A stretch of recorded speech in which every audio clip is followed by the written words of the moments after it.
On Your Side Tonight with Jamie Bowl starts now.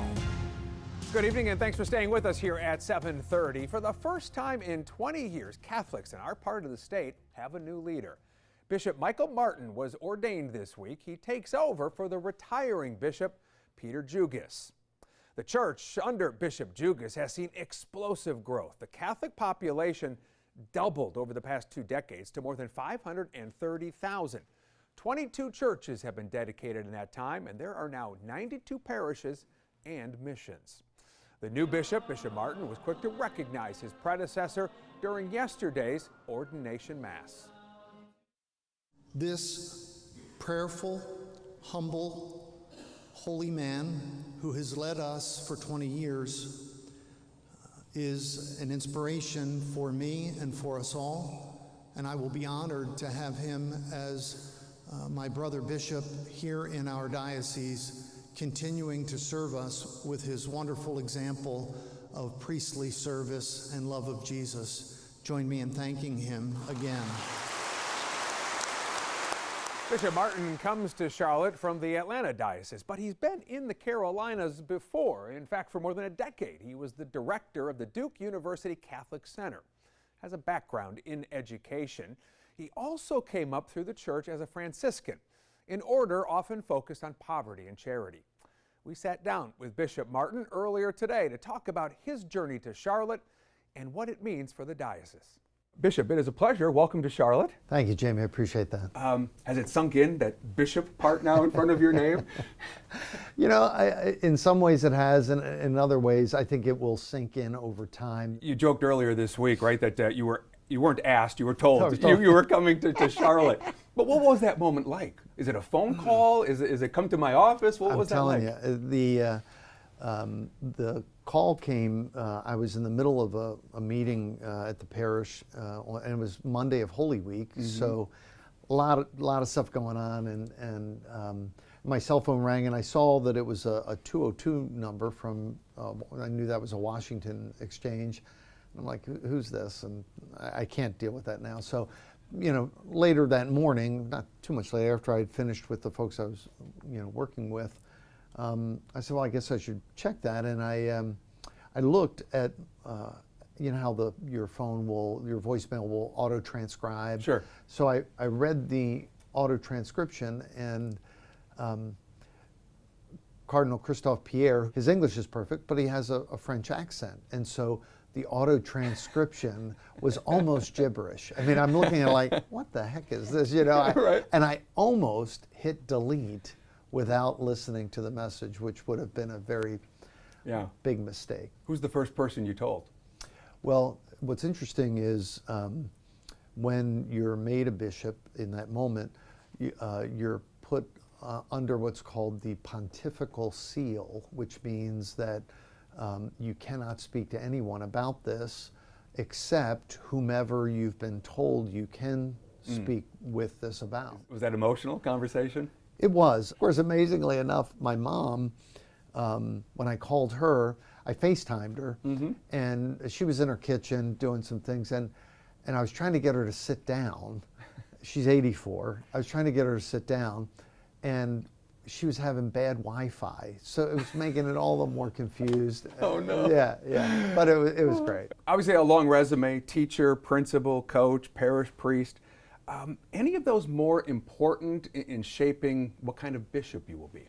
I probably wouldn't say more important. I would say that I am who I am, as we all are, based on the experiences of our lives and how God works through the ordinariness of everyday moments to help us to grow into who we are. So I believe that who I am today, I have learned from those different moments, from my childhood certainly, but certainly my ministerial experiences have really helped me to appreciate the vastness of God's creative beauty and how that gets lived out in individual people. Cultural issues, political camps, we know they divide the country. Are you worried they're dividing the church as well? I do. I think that in many ways we're called to to transform the culture, and in too many ways, because we're sinful and we're broken and we're not all that we can be, we find the ways of the world are influencing us. And so we are in a country right now that sees things in very binary terms. You know, it's you're this or you're that, you know, and so we find ourselves in those camps, and that sort of can bleed into church life as well. And I find them overly simplistic, and I don't find them helpful in our political dialogue, nor in our life as a church. And I think some people have even kind of drawn those camps, if you look back to the past few popes that we've had, right? So is there a difference in a bishop appointed by John Paul or by Benedict, or one appointed, like yourself, by Pope Francis? No, you know, I think that if we could bring those men either back from heaven or Pope Francis right here, they would tell us very clearly that they were living out what they believed the Holy Spirit was leading them to do. Why the Holy Spirit led Pope Francis to appoint me as the Bishop of Charlotte, I will not know until the last day, you know. And but to say that I'm a bishop of this pope or that is to miss a healthy understanding of the papacy, that the papacy is not just a string of individuals over time, but rather is one chair.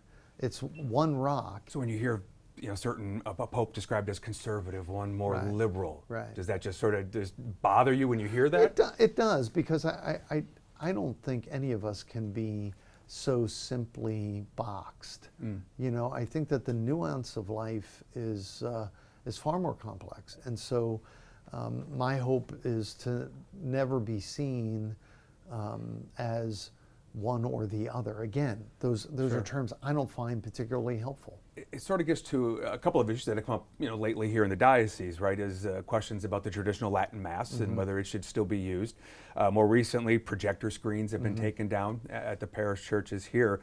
Have you formulated thoughts on either of those? Well, I believe certainly that the Holy Father's been pretty clear about the celebration of the extraordinary rite in Latin, and so I'm going to follow very clearly what the Holy Father has, you know, put forth. And so I understand that for a portion of our community, that's a way in which they engage the church and the Lord and the community, and I want to support that. But it's extraordinary. It's extraordinary. It's not the ordinary way in which the church celebrates its liturgical ritual life. As far as screens are concerned, I think that there can be a place for them. You go to St. Peter's Square and there's screens in St. Peter's Square, you know. So you go to St. Patrick's Cathedral, there are screens in St. Patrick's Cathedral. So I'll want to speak with the priest council to better understand, you know, that decision and how it was. How it played out here, to better understand. I guess just to wrap it up, you know, as you get to know the diocese and the parishioners here, and they get to know you, what do you want them to know? I hope people know I'm here for them. Yeah. You know, that my joy will be sharing the gospel joy with them, and that God's love is rich and deep and embraces us all, no matter saint or sinner.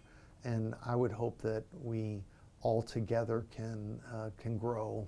I've got a lot of, I got a lot of growth myself that needs to happen.